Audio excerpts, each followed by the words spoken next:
Bonjour à tous, bonjour Isabelle. Bonjour Chloé, bonjour à tous et à toutes. J'espère que vous allez bien et que vous préparez bien les fêtes de Noël. Ça approche très vite.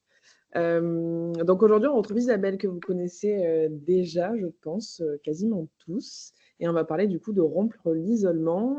Cette visioconférence est réalisée par Movadom et Homme Transition et elle est financée par le CNSA et la conférence des financeurs de la prévention de la perte d'autonomie du département du Val-de-Marne. Donc merci à tous pour votre présence aujourd'hui et votre participation. Moi, comme d'habitude, je serai là pour épauler Isabelle dans tout le déroulé de la conférence, répondre à vos questions éventuellement sur la partie technique, pour échanger via le chat comme d'habitude. Et puis après, si vous avez des questions pour Isabelle, n'hésitez pas à les poser dans le chat et je me permettrai peut-être parfois de la couper. Et dans tous les cas, comme à chaque fois, on prendra quelques minutes à la fin de la conférence pour échanger ensemble sur ce que vous avez pensé de la conférence. Si vous avez aussi des témoignages ou des réflexions à nous apporter sur ce que vous avez entendu.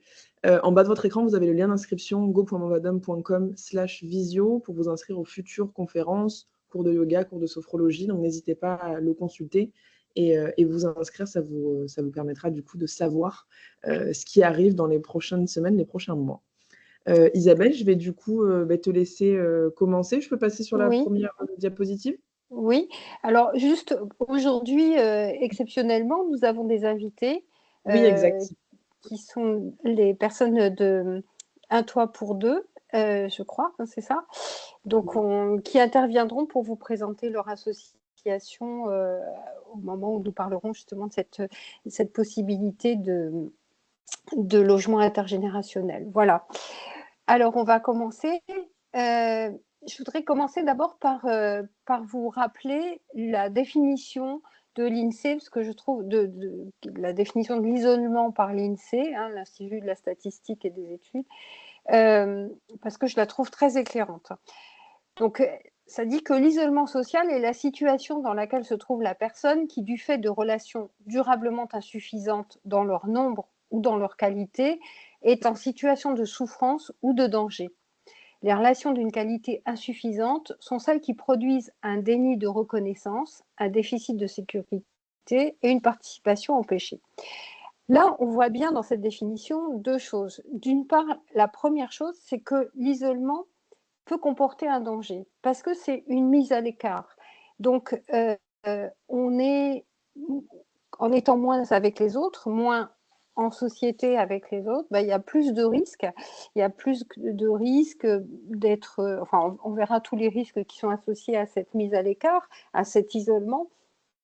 Mais c'est vrai que, par exemple, tout bêtement, hein, on voit ce qui se passe aujourd'hui à Mayotte, mais dans un cas de catastrophe naturelle, par exemple, le fait d'être isolé, on est effectivement plus en danger que lorsqu'on est en communauté avec d'autres. Ça, c'est un exemple basique et dans l'actualité, mais on verra qu'il y a beaucoup d'autres risques à cet isolement. Cette définition aussi montre qu'il y a une différence aussi entre la solitude et l'isolement. C'est-à-dire que la solitude, d'abord, c'est un sentiment. On peut se sentir seul, mais aussi c'est quelque chose qu'on peut choisir. C'est-à-dire que parfois, on a besoin de silence, on a besoin de se retrouver seul avec soi-même. C'est un moment de ressourcement. L'isolement, c'est pas ça. C'est pas choisi. On est à l'écart des autres, encore une fois. Et là, il y a une répercussion, justement, dans cette capacité d'être en lien, de faire société, de faire couple, de faire amitié, de faire tout un tas d'éléments, en fait, qui constituent les relations humaines et qui font qu'on est des êtres humains sociaux. Pardon. C'est vrai qu'on n'est pas... on n'est pas fait pour être seul. Et ça, depuis le début de la vie. C'est vrai que quand un bébé qui naît, un bébé humain qui naît, il n'est pas fini et il a absolument besoin des autres.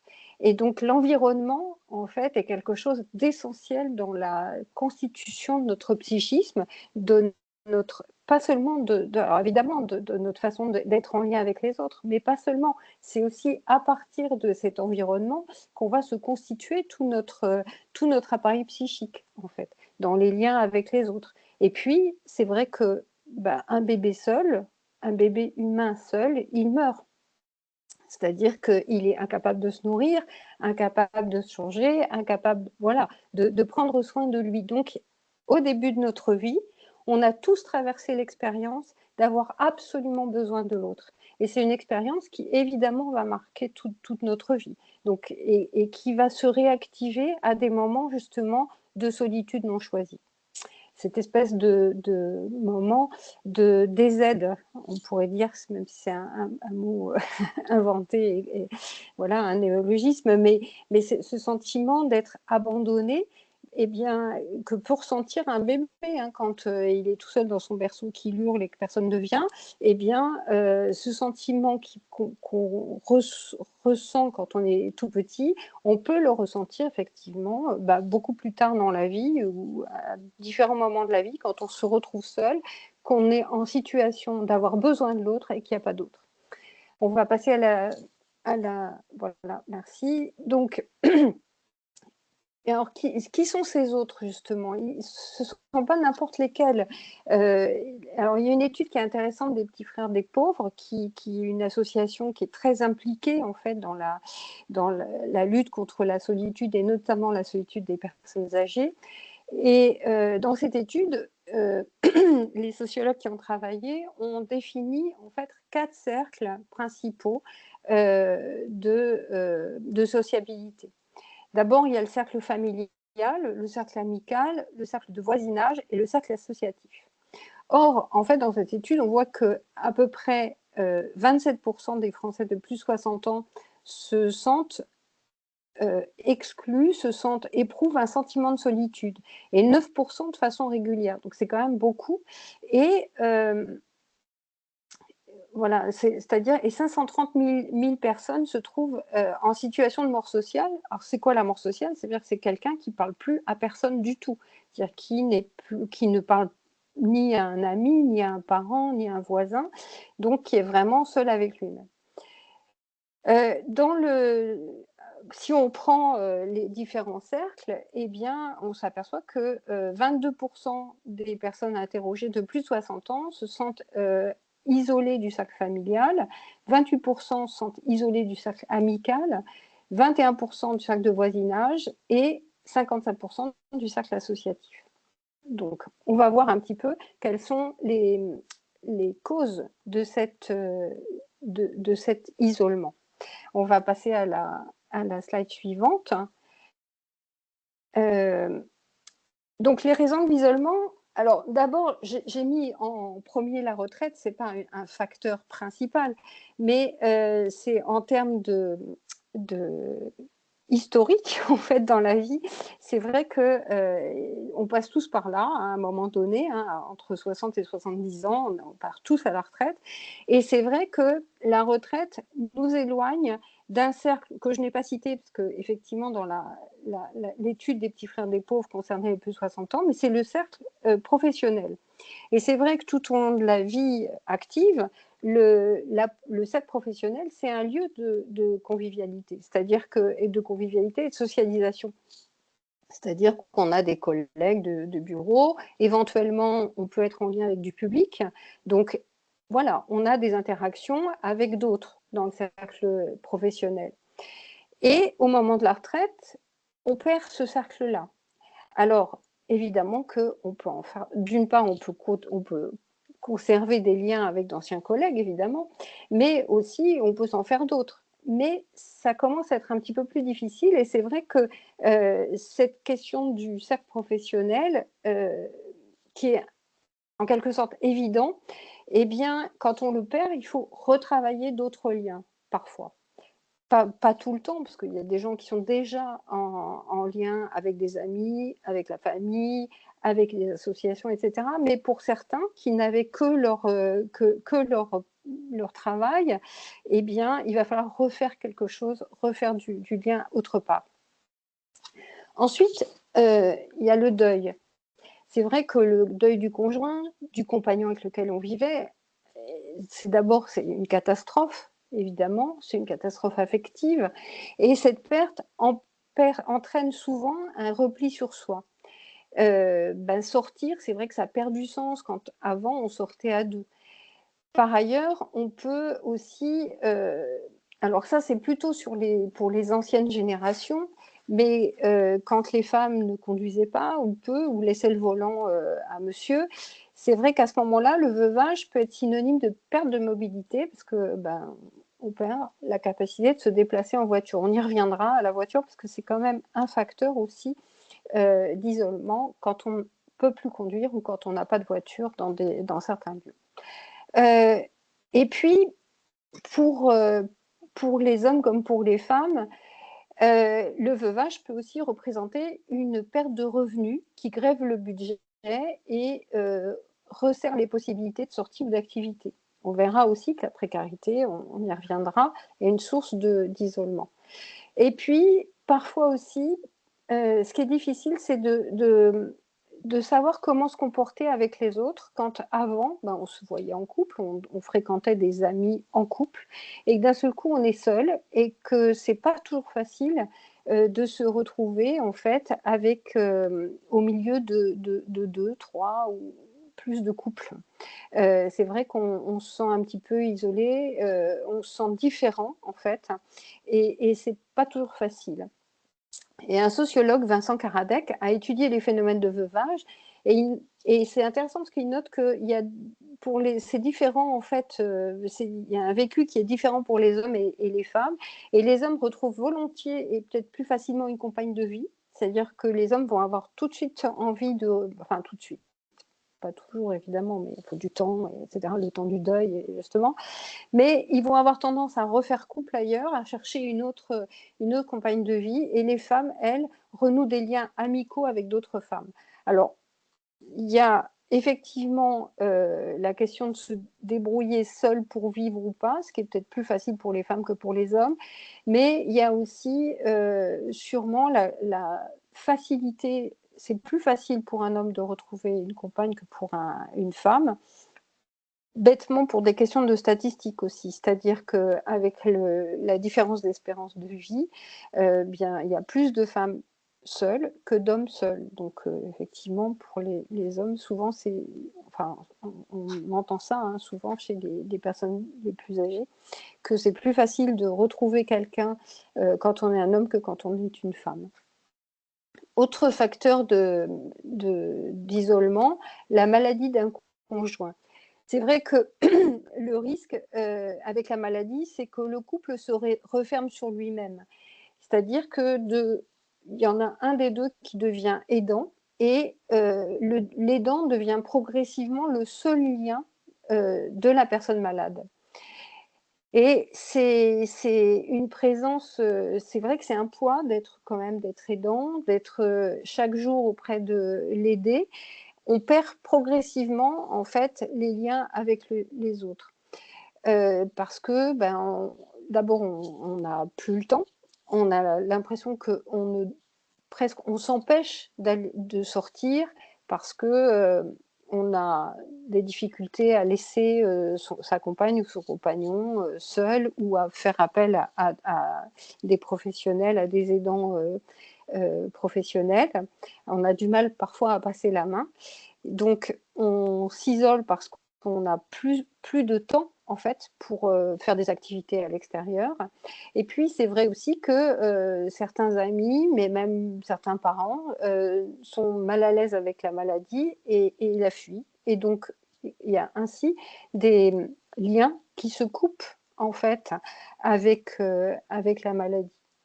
Et les statistiques du collectif Je t'aide, qui est un collectif de soutien aux aidants, montrent qu'un aidant sur deux se sent seul et pas soutenu. Donc on voit bien comment cette question de l'aidance, de la maladie de l'autre et du fait de devenir aidant, est un facteur en fait d'isolement pour l'aidant. Et aussi pour l'aider d'ailleurs. Mais voilà. Ensuite, on a le déménagement.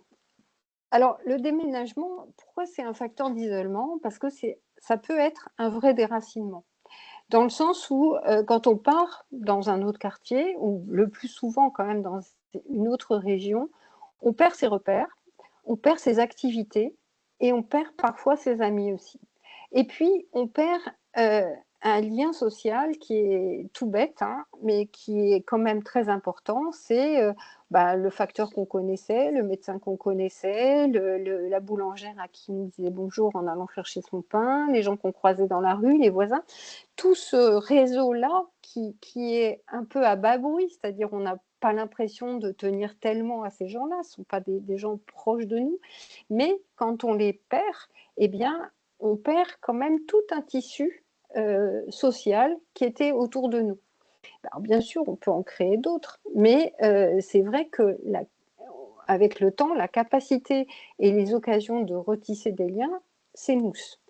Et puis, parfois aussi, on va venir à cette question du logement. C'est le logement lui-même qui est un facteur d'isolement. Pourquoi? Parce que d'abord, on a parlé de la voiture. Certains logements, en fait, quand on prend des maisons isolées, par exemple, alors c'est vrai que quand on parle, pour certains, hein, évidemment, on ne va pas généraliser, mais on peut avoir certaines personnes qui, au moment de la retraite, se disent j'ai vécu toute ma vie dans un appartement en ville, je n'ai qu'une envie, c'est de partir à la campagne, tranquille, au calme. Donc, on prend une maison à la campagne, au calme, donc à 3-4 km du village, etc. Donc, il faut prendre la voiture pour aller chercher le pain, prendre la voiture pour aller chez le médecin, chez le pharmacien, etc. Et puis, un jour, on ne peut plus conduire. Et c'est là où, effectivement, l'isolement devient vraiment quelque chose de très difficile à vivre, parce que ça nous fait entrer dans une dépendance à l'autre. C'est-à-dire que parce qu'on ne peut plus conduire, on devient dépendant de quelqu'un qui va pouvoir nous apporter le pain, etc. Ou alors, ça va nous conduire à devoir déménager. Donc, ce logement donc, peut être un facteur d'isolement. Mais même en ville, par exemple, on habite dans un logement au 3e étage sans ascenseur, admettons. Eh bien, d'un seul coup, on a des difficultés pour se déplacer parce que soit on a des problèmes de diabète et on a des problèmes de membres inférieurs, soit on a une maladie de Parkinson. Enfin bon, on peut avoir différentes pathologies qui font que se déplacer devient de plus en plus difficile. Eh bien, dans ce cas, effectivement, le fait d'être au 3e étage sans ascenseur fait qu'on sort moins, donc on rencontre moins de personnes autres. On a de moins en moins l'occasion de rencontrer des gens. Donc, c'est vrai qu'il faut faire attention. Enfin, la question du logement est importante et c'est vrai qu'il convient de vraiment bien penser son habitat quand on commence à vieillir pour voir s'il n'y a pas de risque justement de se retrouver finalement séparé de la société, empêcher en fait d'entrer en lien avec les autres, de sortir de chez soi, etc. Et puis, une étude aussi de l'adresse a montré que l'isolement est plus important pour les personnes en EHPAD de moins de 80 ans que ceux de la même tranche d'âge. C'est-à-dire qu'entrer en EHPAD, alors après 80 ans, on n'est plus sur ces statistiques-là, mais avant 80 ans, c'est vrai que l'entrée en EHPAD est un facteur d'isolement. Ensuite, la précarité. C'est vrai que la précarité limite, on l'a vu, les capacités de sortie, de s'inscrire dans des lieux de convivialité. Hein. C'est difficile quand on a une toute petite retraite, c'est pas facile de s'inscrire dans des clubs, d'aller au cinéma, de rencontrer des gens. Et puis, ça peut même provoquer chez certains un sentiment d'exclusion, de honte, et donc un repli sur soi. Et cette problématique est amplifiée dans certains territoires et par exemple dans des territoires plus ruraux, effectivement, on voit qu'il y a une plus grande précarité. Et alors, cette précarité, elle est moins bien, enfin, elle est plus facteur d'isolement, pardon, dans les territoires ruraux que dans les territoires urbains, pardon. Parce que en fait, les gens sont isolés géographiquement les uns des autres, alors que en territoire urbain, malgré tout, si on est dans un immeuble, on peut avoir des voisins avec qui qu'on peut rencontrer facilement. Et puis, la précarité touche particulièrement les femmes, les personnes de plus de 80 ans. Et voilà. Et une étude de AXA Prévention montre qu'une personne vivant avec un revenu de moins de 1 000 € par mois a 2 fois plus de risque de se sentir isolée qu'une personne vivant avec 2 500 €. Donc c'est quelque chose qui est observé factuellement, quoi. Ensuite, autre facteur de risque d'isolement, la fracture numérique. Parce que c'est vrai qu'on l'a vu notamment pendant le Covid, on disait voilà, c'est vrai qu'on est isolés les uns des autres, mais on peut être en lien par Zoom, par Teams comme aujourd'hui, etc. Oui, à condition de savoir se servir d'un ordinateur, de posséder un ordinateur, de posséder une connexion Internet, etc. et d'être à l'aise en fait avec la manipulation de ces outils. Or, c'est pas du tout quelque chose qui est universel. C'est-à-dire que, par exemple, 27% des plus de 60 ans n'ont pas de connexion Internet. Donc, voilà, et on voit bien comment aujourd'hui, ces 27% de personnes, eh bien, ont des difficultés pour prendre rendez-vous chez le médecin, par exemple, puisque maintenant, tout passe par Doctolib quasiment pour prendre rendez-vous avec un médecin, avec le radiologue, pour passer des examens médicaux, etc. Donc, première difficulté. C'est une autre difficulté pour avoir accès à son dossier de retraite, à ses impôts, etc. Donc, c'est vraiment la fracture numérique, c'est vraiment quelque chose qui coupe, en fait, certains du sentiment de faire société. Et c'est quand même assez dramatique. Alors, pour lutter contre ça, il y a quand même 2 choses.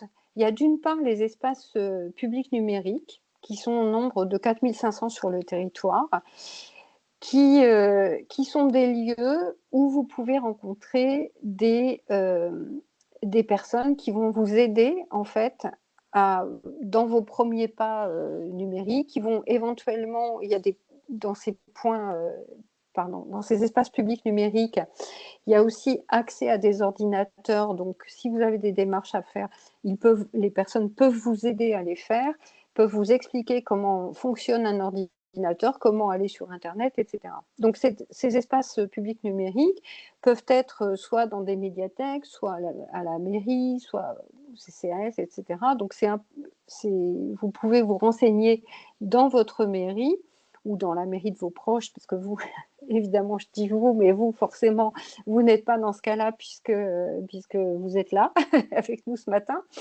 Mais si vous avez des proches qui sont vraiment éloignés de tous ces outils numériques, eh bien, sachez que ces espaces peuvent les accompagner.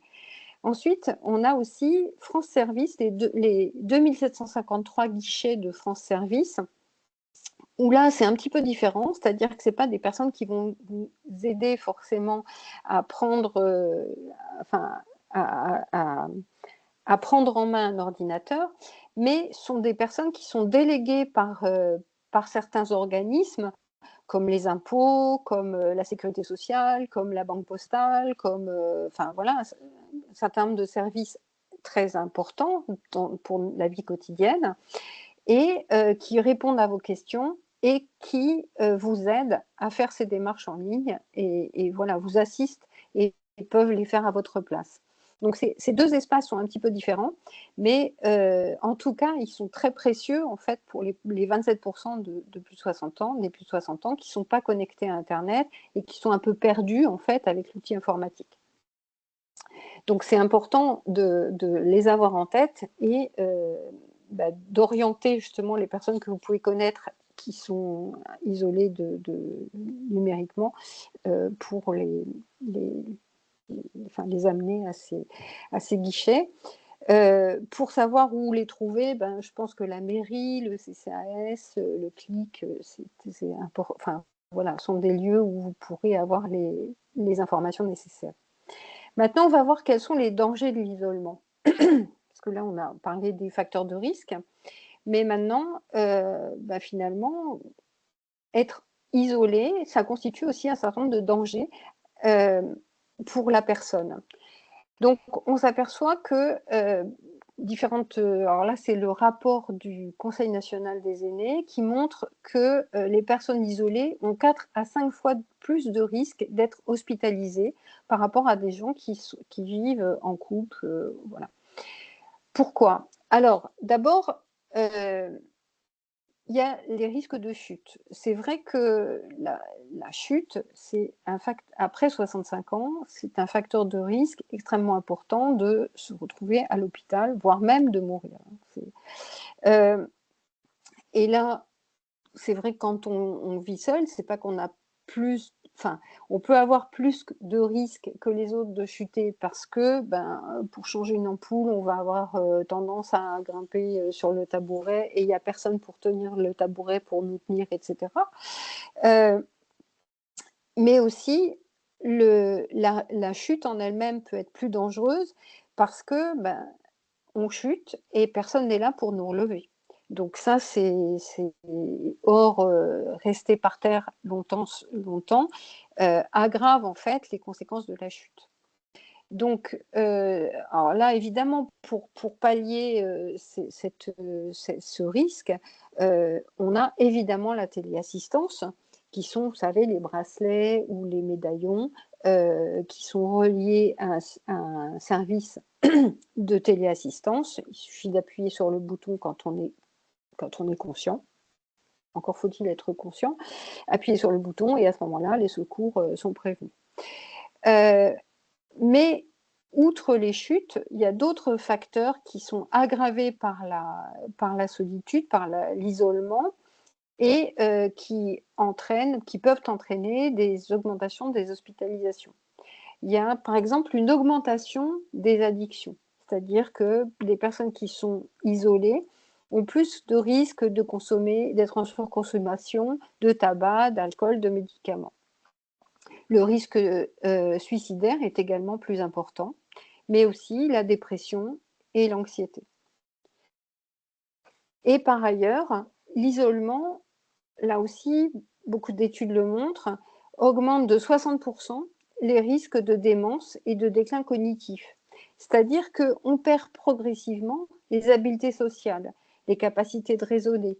Le langage même devient plus compliqué parce qu'on a une perte de mots qui est plus accentuée. C'est-à-dire que le langage, c'est quelque chose qui peut se perdre quand on perd l'habitude d'être en lien avec les autres, de parler avec les autres. C'est-à-dire qu'au bout d'un moment, on va avoir plus de mal à trouver le bon mot au bon moment. On perd cette fluidité du langage qui est finalement qui s'entretient avec les liens sociaux. Et c'est pour ça d'ailleurs qu'il y a une création dans le cadre de l'APA, il y a une création d'heures de lien social qui est un maximum, c'est maximum 9 heures par mois. Vous allez dire que ce n'était pas énorme, mais au moins, ça veut dire que cette question de l'isolement a été prise en compte dans la question de l'aide à domicile via l'APA. L'APA, c'est l'allocation de personnalité d'autonomie dont on peut bénéficier sous certaines conditions. On pourrait y revenir si vous avez des questions là-dessus. Maintenant, on va voir comment on peut sortir de chez soi. Et après, je donnerai la parole à nos invités pour qu'elles nous expliquent comment être moins seul chez soi. Et on va d'abord commencer par comment sortir de chez soi. Alors d'abord, il y a les clubs et les associations. Il y a 2 possibilités dans ce cadre-là. C'est soit on s'investit dans une association, ce qui permet de rencontrer des autres, de se sentir utile et aussi de partager quelque chose qui nous anime. Et puis, il y a la possibilité de s'inscrire dans un club qui corresponde à l'une de nos passions. Alors, on peut s'inscrire au club de bridge, à la belote, au Scrabble, à la danse, peu importe. Mais ça permet de rencontrer des autres, bien sûr, mais des autres, pas n'importe lesquels, des autres avec lesquels on a déjà un point commun, parce que on a envie de danser, on a envie de faire de la country, on a envie de jouer aux cartes, voilà. Donc on a déjà un point commun qui va permettre de lancer quelque part la conversation, qui va nous mettre en lien déjà avec les autres. Dans le même esprit, il y a la pratique d'une activité sportive. Elle peut se faire évidemment en club et à n'importe quel âge. Alors, juste, j'ai l'habitude dans ce cadre-là de citer le PGV, qui est une association qui est très très ancienne, qui a plus de 100 ans, et qui propose de nombreuses activités sportives très adaptées aux plus de 60 ans. Il y a par exemple des cours de gym senior, de gym anti-chute, etc. Et c'est une association qui est intéressante dans le sens où il n'y a pas de compétition dans ce cadre-là, mais c'est vraiment la question de refaire du lien et de faire en sorte que les gens se rencontrent et prennent du plaisir ensemble. Mais aussi, on peut décider d'aller pratiquer la marche ou le vélo avec une amie, avec un voisin, etc. C'est aussi l'occasion de faire du lien, de partager quelque chose avec un autre. Et puis, alors, vous allez trouver ça bizarre peut-être, mais le chien aussi, c'est un très bon vecteur de lien social. C'est-à-dire que un chien, alors déjà, de façon générale, un animal de compagnie, c'est quelque chose qui est très important quand on vit seul. Pourquoi? Parce que quand on vit seul et quand on vieillit aussi.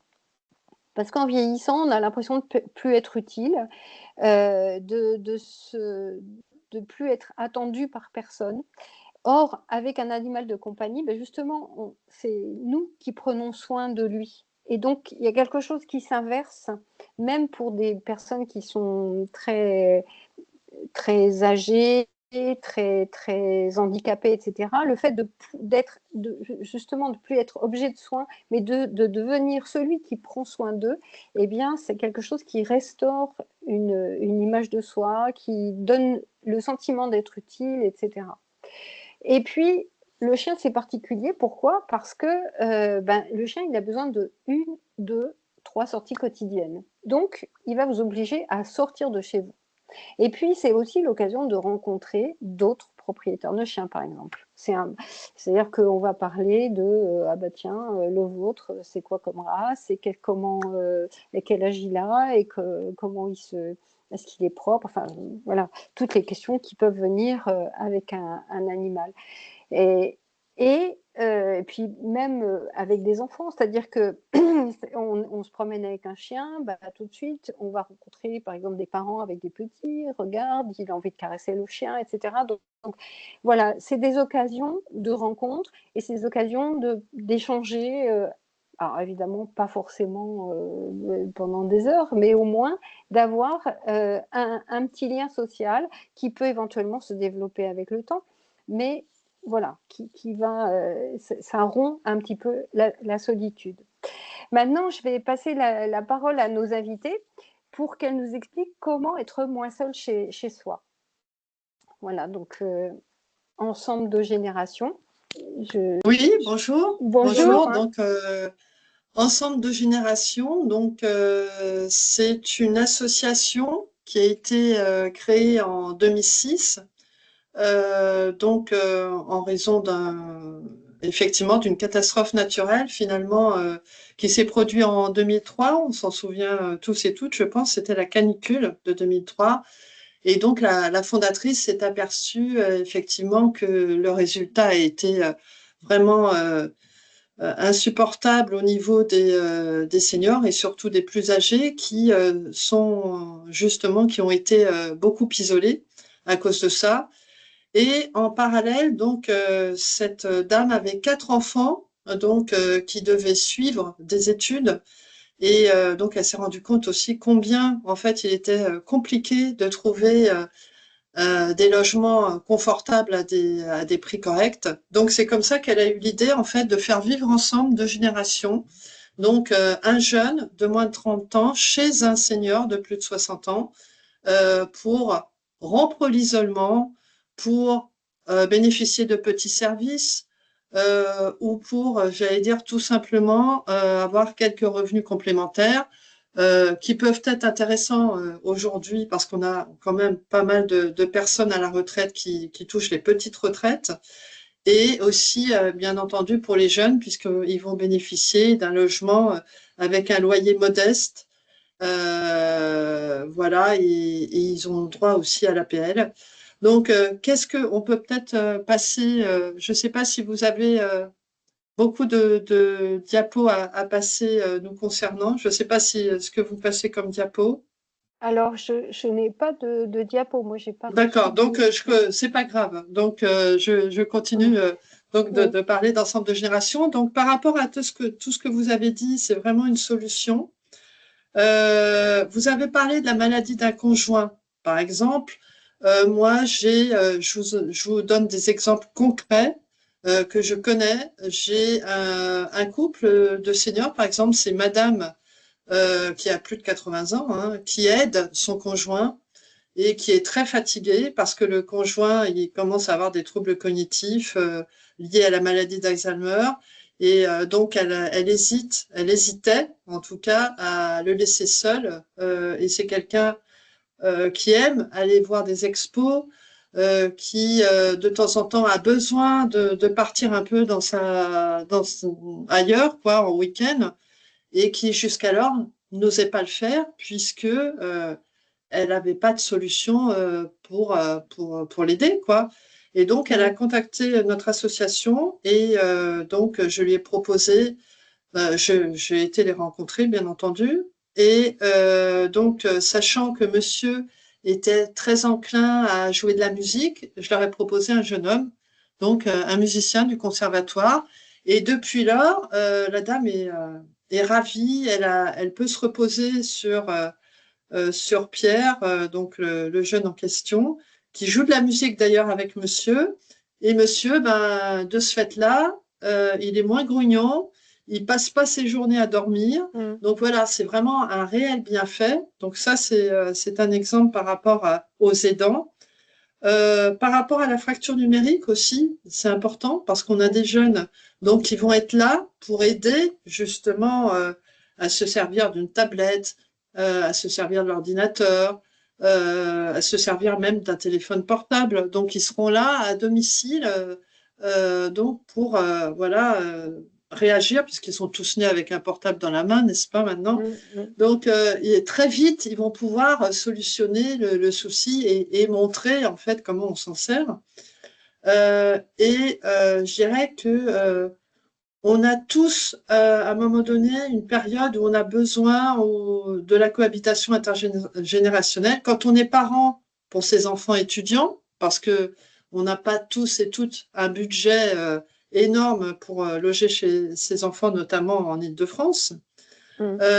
Quand on devient âgé, en fait, parce que, comme je disais tout à l'heure, on peut avoir besoin d'une aide financière, on peut avoir besoin de petits services. Alors, on n'a pas de soins à la personne ou de ménage hein, avec les jeunes. Oui, c'est ça. Je pense que c'est important de Voilà, préciser que c'est pas une aide voilà. à domicile. Mm. Il y a des aides à domicile pour ça. Les jeunes Mm. sont là, en fait, euh, pour égayer le quotidien, pour dynamiser aussi, stimuler l'esprit.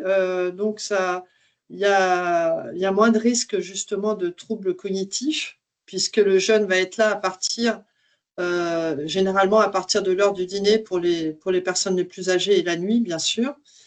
Il y a une deuxième solution où il va rendre des petits services, donc ça peut être de l'aide informatique, ça peut être de l'aide aux courses, ça peut être aller à des expos avec la personne, faire des balades avec la personne, conduire sa voiture, s'il a une voiture et qu'il n'est plus en état de la conduire, des petites choses comme ça.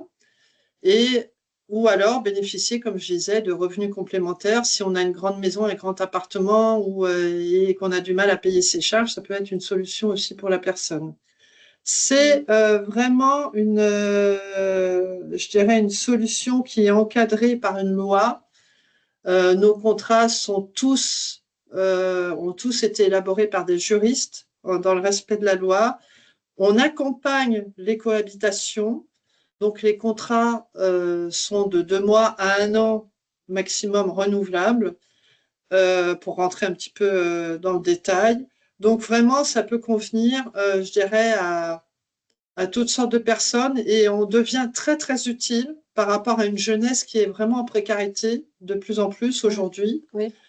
Et il faut savoir aussi qu'on est partout en France. On n'est pas seulement en Île-de-France. Ça a commencé en Île-de-France, mais depuis 2006, ça s'est bien développé. On a 34 antennes sous format associatif, toujours, qui s'appellent Ensemble de générations partout. On a tous et toutes la même méthodologie de travail. On accompagne vraiment les personnes. Et donc, c'est vraiment je dirais, vraiment une solution aussi pour lutter contre l'agisme, parce que très souvent, on dit que les jeunes sont comme ci, sont comme ça, et les jeunes, la même chose, ont des a priori négatifs sur nos aînés. Donc, c'est important de faire vivre ensemble pour créer du lien social, justement, comme vous disiez tout à l'heure. C'est bien de faire vivre ensemble ces deux générations qui ont tant à apporter l'une à l'autre, en fait. C'est vraiment de l'entraide intergénérationnelle. Oui. Et je crois que quand vous parlez d'accompagnement, il y a aussi la question des personnalités de chacun que vous essayez Bien de sûr, compatibiliser. tout à fait. Donc, on rencontre les seniors qui souhaitent accueillir des jeunes pour mieux les connaître et on rencontre les jeunes aussi pour mieux les connaître, pour savoir, comme je vous disais tout à l'heure, je vous donnais l'exemple du couple de seniors. Voilà, c'est parce que j'ai su que le monsieur, en fait, il s'intéressait beaucoup à la musique et que j'avais ce jeune homme que je connaissais bien qui faisait de la musique, qui était élève du conservatoire, que j'ai eu l'idée effectivement de les mettre ensemble. Le but, c'est vraiment de mettre ensemble des personnes qui ont des affinités communes ou tout du moins qui ont des profils qui peuvent s'entendre parce que notre ADN, c'est ça, c'est vraiment créer du lien et accompagner les gens dans leur expérience de la cohabitation. Et on a des partenariats aussi dans notre écosystème, notamment avec la Croix-Rouge, qui font, en fait, grâce à ce partenariat, nos jeunes, ils peuvent bénéficier d'une formation au premier secours gratuite. Les seniors peuvent bénéficier d'une tablette, justement, pour les aider dans cette fracture numérique, pour lutter contre ça aussi.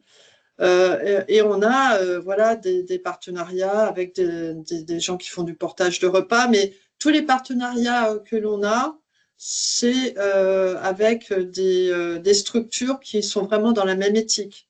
Voilà. Et c'est important pour nous de garder cette éthique et notre ADN qui est vraiment d'accompagner en fait les seniors et les jeunes et de faire un meilleur vivre ensemble et voilà, tout ça est bienfaiteur, bienveillant, c'est dans le respect de tous. Voilà, donc c'est important. C'est important pour l'association. Ouais, très bien. Ben, merci beaucoup en tout cas. Voilà, bah, je vous en prie. Merci, Donc, Véronique. pour ceux qui écoutent, n'hésitez pas à prendre contact avec moi et je rentrerai plus dans les détails des différents dispositifs que l'on propose. Véronique, peut-être que vous pourriez partager votre. J'ai partagé déjà le lien du Oui, site internet, mais peut-être partager votre adresse alors je mail. peux mettre mon... Oui, bien sûr, je vais mettre mon adresse mail comme ça Super. et mon téléphone aussi, comme ça. Parfait. Merci beaucoup. Voilà. Je vous Très en bien. prie. Merci à vous. Merci. Au revoir. Au revoir. Alors, donc, il y a aussi d'autres possibilités, bien sûr, pour être moins seul chez soi. Mais c'est vrai que cette question du logement intergénérationnel est très intéressante et on l'a vu hein, à la fois pour les jeunes et pour les personnes âgées. Mais il y a d'autres solutions. C'est vrai qu'on a un certain nombre d'associations de bénévoles hein, qui luttent contre l'isolement des seniors.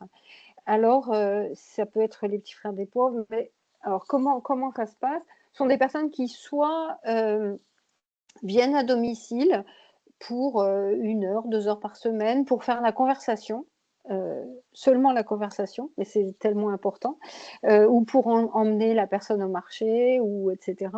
Donc ça, c'est vraiment quelque chose qui est très important et qui existe sur beaucoup de territoires. Parce que, bon, évidemment, il y a les Petits Frères des Pauvres, qui est une association, ou la Croix-Rouge, hein, qui sont des associations nationales, qui ont des antennes locales, etc.